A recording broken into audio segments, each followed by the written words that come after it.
Bonjour les gars, regardez la magie du fruit de la passion. Voici ce plan que nous avons utilisé pour l'essai de la transplantation. Ça c'est le deuxième plan, ça c'est le plan qu'on a fait au cas où on était sur un terrain pendu. Voilà son camarade qu'on a planté aussi. C'était un exemple pour le cas de ceux qui ont des terrains plats. Donc cet exercice a été fait il y a environ 4 jours parce que la formation est enregistrée sur plusieurs jours. Il y a déjà 4 jours qu'on a fait cette opération et nous sommes partis. Donc voici le 4e jour qu'on est arrivé et comme vous pouvez constater, regardez, nous sommes en pleine saison sèche et le plan est totalement bien portant. Donc après la transplantation qu'on a fait la dernière fois, on a juste arrosé une fois. Et 4 jours après, en plein soleil, les plants sont encore là bien portants. Voilà la ficelle ou bien la corde qu'on avait mis pour le tutorage et autres. Donc observez comment les plants sont là, très bien portants. En plein soleil, j'ai regardé comment la terre est sèche. Donc voilà les grains d'engrais qu'on avait mis pour l'essai de la dernière fois. Donc voilà l'engrais toujours là, on avait un peu couvert là. Donc vous voyez comment le sol est bien sec.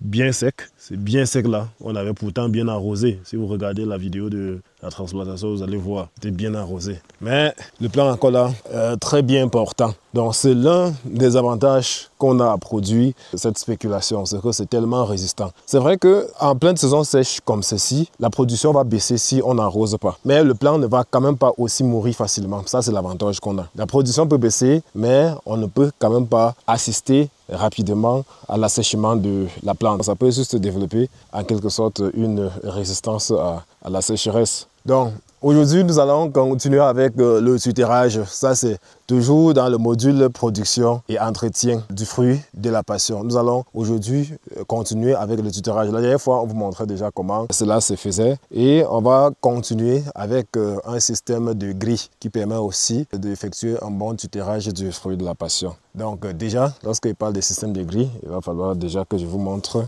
Système de grille, c'est en quelque sorte quelque chose comme cela. Donc vous ne voyez pas très bien, c'est tout simplement des ficelles parallèles qui ont été mises sur les différents poteaux. Voilà le premier poteau, voilà le deuxième poteau et ça continue là. Voilà d'autres poteaux là-bas en haut et bien d'autres. Donc tout d'abord, on met un ensemble de ficelles parallèles, comme vous voyez là, sur ces différents poteaux. Et après, on va venir avec des ficelles perpendiculaires. Voilà, le bleu que vous voyez là constitue la perpendiculaire. Donc, c'est elle qui va partir là. Donc, une fois que ces perpendiculaires ont été mises, on va maintenant venir sur des ficelles perpendiculaires là, créer encore d'autres perpendiculaires. Donc, qui sont en quelque sorte parallèles à la ficelle mère qu'on avait en haut là. Vous voyez? Donc, je vous montre juste. Ça, c'est des ficelles principales ou bien parallèles qu'on avait mis au départ. C'est ça que les fruits sont accrochés sur ça comme ça. Et de l'autre côté de la passée, voilà un poteau. À partir du poteau, il y a une ficelle perpendiculaire. Et à partir de la perpendiculaire, il y a d'autres perpendiculaires qui vont se créer, formant en quelque sorte des parallèles avec les ficelles principales qui relient les poteaux. Je ne sais pas si vous comprenez, mais je vais faire ça avec vous. Donc ceci, c'est dans le but juste de faire une grille ou bien un filet sur lequel les branches ou bien les lianes du fruit de la passion vont venir se poser ainsi afin de pouvoir capter suffisamment de soleil parce que je vous ai dit que le soleil est capital pour cette culture. Tel que vous voyez là, c'est déjà bon, mais on n'aura pas le maximum. Donc ce fruit ne va pas donner au maximum de ses compétences. Je ne sais pas si je vais dire ainsi. Ça ne va pas donner au maximum de ses compétences. Il va falloir donc que les lianes que vous voyez là, voilà les lianes qui sont formées et qui sont en quelque sorte suspendues en l'air. Il va falloir que ces lianes puissent trouver un lit sur lequel se poser et capter suffisamment de soleil. Parce que ça monte là pour chercher le soleil. Donc il va falloir que le lit soit créé pour que d'autres lianes, telles que ce que vous êtes en train de voir aussi, puissent se former et facilement trouver un endroit, un reposoir bien ensoleillé. Donc c'est pourquoi on va former cette grille là, ou bien ces filets là. Donc, vous voyez en quelque sorte les parallèles dont je viens de dire. Voilà les parallèles qui sont là, parallèles, perpendiculaires à la ligne que vous voyez. Laquelle ligne est perpendiculaire à la ligne principale sur laquelle est accroché ces fruits ou bien ces lianes de fruits de la passion. Donc après ça, on va juste continuer à créer des perpendiculaires ici. Voilà, à créer des perpendiculaires là, à créer des perpendiculaires. Pour former quoi? Les filets, bon, n'importe qui, je ne sais pas pourquoi j'explique même tout ça, n'importe qui peut fabriquer un filet. Donc c'est juste en quelque sorte un filet qu'on va tisser. Donc, pour juste un petit exemple là, je vais vous montrer comment cela se passe ici.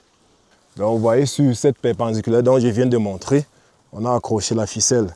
Et donc on va tirer pour aller de l'autre côté. Donc on arrive là, on attache, on tend très bien parce que ça doit être tendu. Bon, mais ceci n'est pas tendu, c'est parce que pour le moment les poteaux sont encore un peu flexibles là. C'est après là maintenant qu'on va tirer les poteaux de part et d'autre et les stabiliser. Ok, donc cela étant fait, celui-ci aussi, on attache très bien. Bon, il faut toujours avoir de quoi couper. Je ne suis pas venu avec la lame, mais j'ai quand même mon sécateur. Le sécateur va permettre de faire l'entaille sur les lianes de fruits de la passion. Donc, ce n'est pas un matériel utilisé pour ce travail. Vous devez avoir un couteau ou bien une lame de rasoir.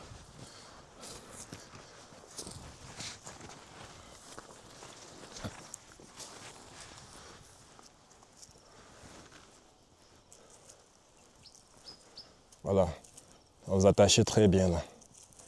Je vais essayer de faire une petite partie là et faire la grille dessus pour que vous puissiez très bien voir de quoi il s'agit. Je précise que ça c'est juste un type de tutorage parmi tant d'autres. Le tutorage permet juste aux fruits de bien se mouvoir. Donc vous pouvez utiliser n'importe quoi.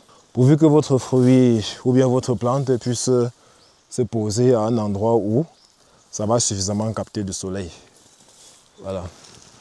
Il n'y a pas de technique standard ou bien obligatoire. Il faudra simplement respecter toutes les conditions qui partent avec une bonne croissance du fruit de la passion. Ça veut dire l'exposition à la lumière ou bien au soleil. Parce que quand vous voyez là, vous ne voyez pas d'arbres qui couvrent notre plante. Voilà. On ne met pas les arbres pour couvrir. On ne met pas le fruit de la passion à l'ombre. Je dis ça et je répète. C'est vrai que dans les plantations ou bien aux abords des maisons à l'époque, on pouvait voir ça à l'ombre parfois derrière la maison et autres. Et ça produisait toujours. Mais ça ne pouvait pas produire le maximum de fruits possible. Ok. Je vais mettre plus de gris puis tendre une fois pour accrocher sur une parallèle principale qui est de l'autre côté.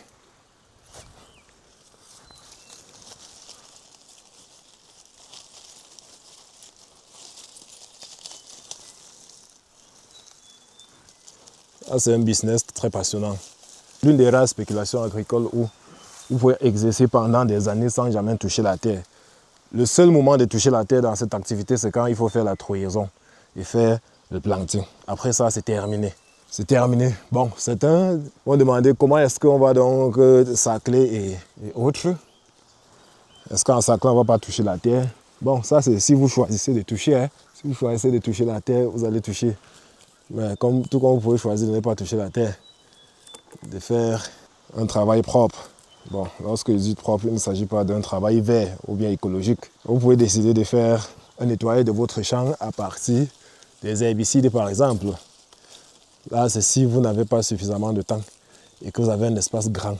Bon, sinon, l'un des pièges quand même à éviter dans cette activité, c'est l'utilisation de ces histoires que j'appelle les herbicides, surtout les herbicides chimiques. Voilà, c'est un gros piège. Il devait arriver sur le point piège à éviter avant de le dire. Mais puisqu'on est en train de faire un travail ici qui va un peu prendre le temps, je préfère aborder ce point-là, piège à éviter. Donc l'un des gros pièges à éviter, c'est justement l'utilisation des herbicides.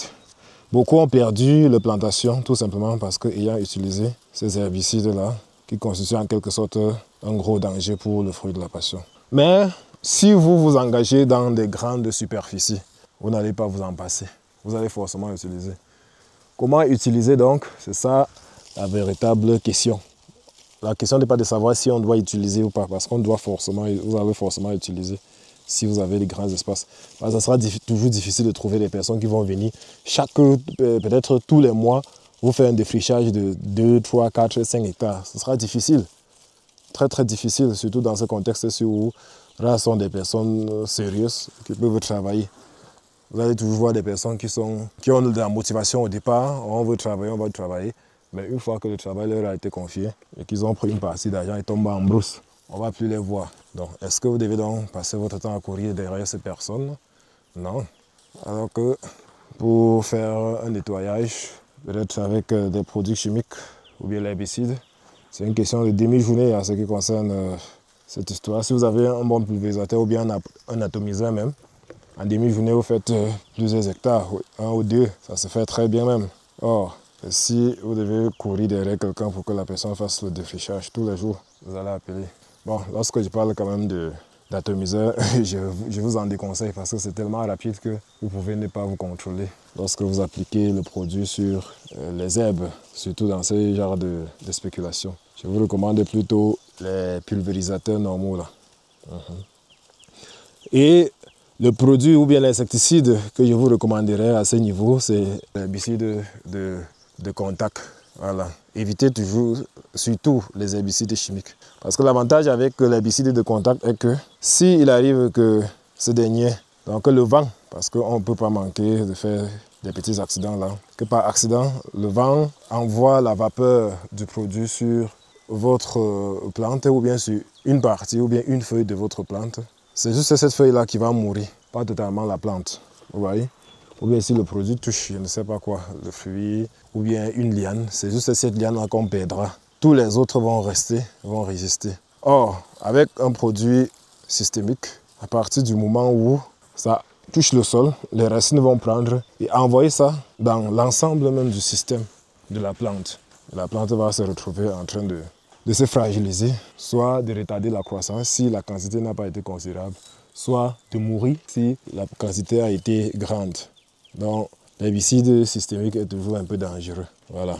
S'il arrive que vous utilisez un herbicide dans votre plantation, surtout celle-ci, celle de fruit de la passion, utilisez toujours, privilégiez les herbicides de contact. Et pour appliquer ces herbicides de contact, il faut quand même savoir que leur force n'est pas brute comme la force des herbicides systémiques. Donc du coup, faites toujours l'effort de pulvériser quand les herbes ont encore des petites tailles. Donc, les herbicides de contact s'appliquent quand les herbes sont encore de petite taille. N'attendez pas que vos herbes deviennent adultes. deviennent adultes pour pouvoir chercher à venir appliquer les herbicides de contact sur ça. Voilà. Donc, vous voyez ce que je disais. Parce qu'au départ, là, attends, je vous montre. Donc, voilà déjà la grille qui vient d'être faite. Voilà la grille que je viens de natter. Donc, vous allez voir comment ce n'est pas tendu. C'est en quelque sorte suspendu et autres là, ou bien molle. Voilà. Donc, c'est juste parce qu'il y a ces ficelles là qu'il faut tirer pour aller accrocher sur la ligne mais que vous voyez. Donc, une fois qu'on va tirer, vous allez voir comment le lit sera bien posé. Vous allez voir comment le lit sera très bien posé. Voilà. Donc, c'est ça qu'on veut faire maintenant. On tire le lit. On fait un lit en socle. Voilà. Les gars, la culture ici, c'est vrai que c'est rapide, mais ça prend quand même du temps au départ. Hein. Pour faire ce genre de travail, vous devez mobiliser beaucoup de temps. Beaucoup de temps. Ouais, c'est pas un travail d'un jour. Imaginez, vous avez 10 hectares et que vous devez faire ce travail dessus. Ça va prendre beaucoup de temps. Mais l'avantage, c'est qu'une fois que la structure complète a été faite, vous êtes désormais libre. Il n'y a plus rien que vous allez venir faire à part faire un traitement phytosanitaire et puis récolter les fruits. C'est tout. Donc quand on a déjà fait ça, c'est en quelque sorte même le gros œuvre. Hein, parce que le plus dur, ou bien ce qui prend plus de temps dans ce projet, c'est le tutorage. Ça prend le temps. Ensemencer n'est rien, faire des trouvaisons n'est rien. C'est ça qui prend plus de temps. Parce que vous faites n'importe comment, vous vous retrouvez toujours au même endroit. Ça n'évolue pas. Vous battez n'importe comment, vous êtes sur place. Ça n'évolue pas. Mais une fois que vous avez terminé et que le gros œuvre, c'est ça que j'appelle le gros œuvre, grosse œuvre est installée. Ok, c'est à partir de cet instant, vous êtes libre comme le vent. Voilà, vous êtes libre comme le vent. Donc, on montrait la dernière fois comment mettre des ficelles de conduite pour conduire en fait la tête de la plante vers la grande structure ici. Donc, une fois que ça grandit jusqu'à ce niveau, vous êtes désormais libre. Parce que quand c'est encore petit, vous êtes obligé de venir toujours conduire, diriger la tête, diriger le bout là, pour que ça puisse monter. Voilà. Donc une fois que le bout est monté jusqu'à ce sommet, voilà, à partir de cet instant, vous êtes libre. Ouais, ça va. La corde est un peu courte. Ça prend du temps, les gars. Il y a à ce niveau aussi un peu de moyens. Parce que vous allez acheter les cordes en rouleau. On a acheté les cordes en rouleau. Et maintenant, je ne veux pas vous dire que ça va tenir combien ou bien combien d'années. Ça va à vous de faire maintenant. Chaque fois, passez vous rassurer que votre structure est encore solide. Si vous jugez qu'elle est déjà en train de lâcher par point, parce que ce qui est sûr, s'il arrive au moment de lâcher, ça sera toujours par point. Ça ne va pas lâcher au même moment. Si c'est en train de lâcher par point, vous corrigez juste ces points-là. Voilà, corrigez juste ces points. Les gars, c'est très magnifique et très passionnant de faire cette culture. Vous ne pouvez même pas imaginer. Et c'est encore plus magnifique et encore plus passionnant quand le moment de fleurir ou bien de fructifier arrive. Il y a des personnes qui travaillent là, qui vont souvent louper le travail seulement pour venir au champ, observer les fruits. Ok, on vient là de faire la superstructure. Je vais donc vous montrer à quoi ressemble désormais le lit en question. Donc, observez maintenant à quoi ressemble cette grille ou bien le lit. Voilà. Les lianes que vous voyez doivent normalement prendre cette direction. Vous voyez? Regardez comment celui-ci était déjà suspendu ou bien celle-ci était déjà suspendue. C'est parce qu'il n'y avait pas quelque chose comme ceci pour pouvoir la tenir. Donc désormais là, elle va monter et elle va donner encore d'autres lianes qui vont elles aussi se développer et quelques mois plus tard, on va revenir là et se rendre compte que toute la structure ici ou bien tout le socle que vous voyez a été totalement envahi par ces différentes lianes secondaires et primaires. Et même tertiaires, vous voyez, voilà les lianes là qui sont en l'air, cherchant où dormir. Et observez quelque chose. Vous voyez que lorsque ces lianes ne sont pas au repos, il y a des pertes. Voilà les fruits qu'on va perdre. Voilà les fruits qu'on va perdre à cause parfois de ce mouvement des vents. Parce que quand le vent passe là, voilà ce que ça fait. Vous voyez, quand le vent passe là, voilà ce que ça fait. Du coup, on va perdre la fleur ici. On n'a pas eu à faire une récolte. C'est la fleur qui a été perdue. Vous voyez? Et c'est uniquement sur ces lianes-là qui prennent la direction des airs, là. Voilà, qui ne sont pas adossées sur un socle. Vous comprenez donc qu'il faut forcément quelque chose sur quoi adosser vos lianes. Du coup, je vous recommande ce genre de superstructure. Voilà. Donc c'était en quelque sorte une façon de vous montrer ou bien une autre façon de faire le tutorage. J'espère que vous avez compris. S'il y a des questions, n'hésitez pas à les poser à cet effet. Donc, comme j'ai fait la démonstration, là, voilà d'autres parallèles qui continuent. Et on va passer là et continuer de mettre des perpendiculaires. Question de former toujours la grille. Voilà. Donc, quand je marchais là, j'ai vu les fruits. C'est ça que je m'avais ramassé. Donc, regardez un peu. Voilà les fruits. Oh, est-ce qu'on va même mieux apprécier cela? C'est déjà bien mieux. Mais ce n'est pas encore tombé. Et on va laisser parce qu'on n'a pas la pression du client pour le moment. Donc on sera obligé d'abord de laisser et ramasser uniquement ce qui est au sol. Et ce qui est au sol, c'est ça qu'on ramasse. Et le conseil que je vous donne, c'est que vous connaissez ça les gars. Est-ce que vous connaissez ce système-là? Ce paillage avec les tranches de troncs de bananier. Voilà, c'est un système très efficace. Je vous assure, très très efficace. Ouais, on a fait ceci, ça fait pratiquement 8 jours qu'on a fait, mais la plante est là très bien portante, c'est bien humide. Voilà, ouais, le fruit qu'on vient de ramasser là. Donc moi, je préfère toujours laisser les fruits tomber quand je n'ai pas la pression des clients. Sinon, des fruits comme ceux-ci là, je les récolte, mais c'est encore là. On va d'abord laisser.